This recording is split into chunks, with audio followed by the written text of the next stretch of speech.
এর আগের পর্বে আমরা দেখেছিলাম যে তার পরিবারকে বাঁচানোর জন্য যা পারছিল তার সবকিছুই করছিল, কিন্তু তবুও ওই আতঙ্কবাদীরা তার পিছুই ছাড়ছিল না। সে অবশেষে একটি লাশকে নিজের গায়ের ওপর দিয়ে ঢেকে লুকিয়েছিল, কিন্তু তবুও সে এই জায়গা থেকে বের হওয়ার কোনো উপায় পাচ্ছিল না। প্রথম পর্বে আমরা এতটুকু দেখেছিলাম। দ্বিতীয় পর্বের শুরুতে আমরা দেখি যে জ্যাক ভাবে যে সে তার দেশের এম্বাসির কাছে যাবে।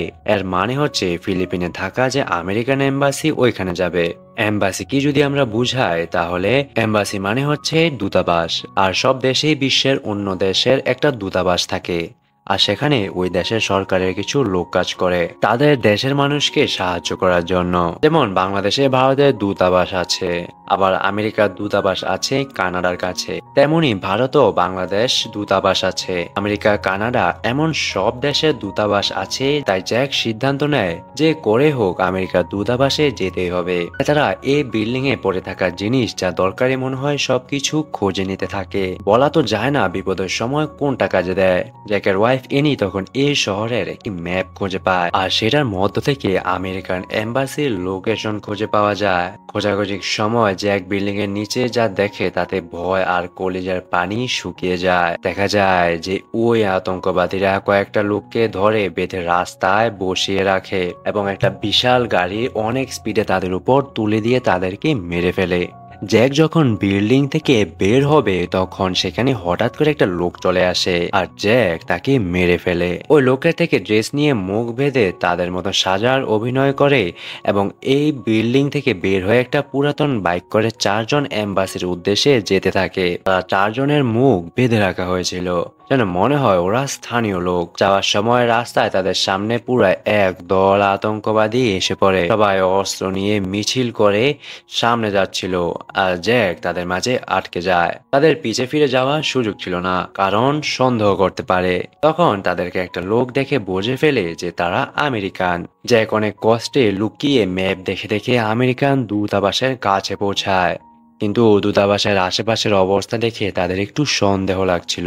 তাই জ্যাক একাই ভিতরে যায় অবস্থাটা কেমন দেখার জন্য।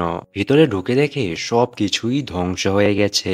তখন সেখানে একদল হামলাকারী জ্যাককে দেখে ফেলে আর তাকে মারার জন্য গুলি করতে থাকে।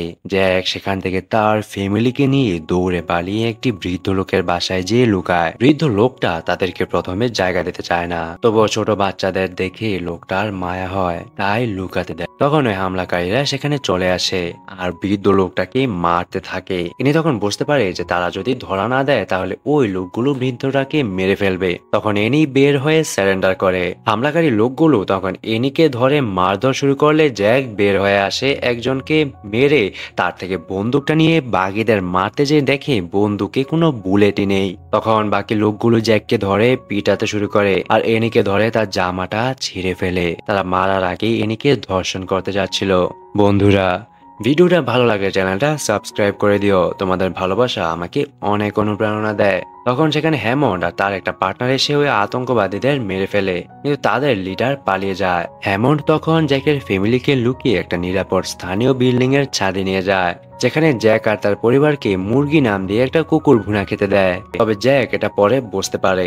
তারপরও খিদার জ্বালায় তারা কুকুরের মাংস খায়। খাওয়া দাওয়া শেষ করে হ্যামন্ড জ্যাককে বলে, ওই যে নদীটা দেখতে পাচ্ছ, এটা ভিয়েতনামের বর্ডার। নদীটা কিন্তু বেশি দূরে না, তাই তোমরা যদি একটু কষ্ট করে কোনো রকমে ভিয়েতনাম বোর্ডে ঢুকতে পারো তাহলে তোমরা বেঁচে যাবে। তখন জ্যাক তাদেরকে হেল্প করার জন্য হ্যামন্ডকে থ্যাঙ্কস বলে। তখন হ্যামন্ড জানায় যে সে আসলে একজন আমেরিকান গোয়েন্দা এবং এই দেশের এমন অবস্থার জন্য, এই সমস্যার জন্য তারাই দায়ী। কারণ এই দেশের সাথে পানি চুক্তিটা করলে আমেরিকার অনেক লাভ হবে, কিন্তু এই দেশের মানুষরা পানির অভাবে মারা যাবে। আসলে আমাদের তাদের কথা ভাবা উচিত ছিল। আমাদের লোভের কারণে আজ অনেকগুলো নিরীহ মানুষের প্রাণ গেছে। রাতের খাওয়া শেষ করে জ্যাক আর তার ফ্যামিলি একটু বিশ্রাম নিচ্ছিল। তখনই পাশের একটা উঁচু বিল্ডিং থেকে ওই আতঙ্কবাদীরা তাদের ফ্যামিলির উপর ফায়ারিং শুরু করে। জ্যাক তার ফ্যামিলি নিয়ে ছাদ থেকে নিচে নেমে নদীর উদ্দেশ্যে দৌড়াতে শুরু করে, কিন্তু হ্যামন্ডের বুকে বুলেট লাগে এবং সে অনেক আহত হয়। আর তার পার্টনারটা ছাদেই মারা যায়। জ্যাক তার ফ্যামিলিকে নিয়ে চলে যায় আর হ্যামন্ড রাস্তায় একা পড়ে থাকে। তখন সে দেখে হামলাকারীরা একটি গাড়ি নিয়ে আসছে জ্যাকদের ধরার জন্য। তখন হ্যামন্ড নিজের সব শক্তি দিয়ে উঠে দাঁড়ায় আর গাড়ির ড্রাইভারের মাথায় গুলি করে তাকে মেরে ফেলে। তখন গাড়িটা কন্ট্রোল হারিয়ে হ্যামন্ডের ওপর দিয়ে চলে যায় আর হ্যামন্ড সেখানেই মারা যায়। ততক্ষণে জ্যাক আর তার ফ্যামিলিকে নিয়ে দৌড়ে চলে গেছে নদীর পাড়ে।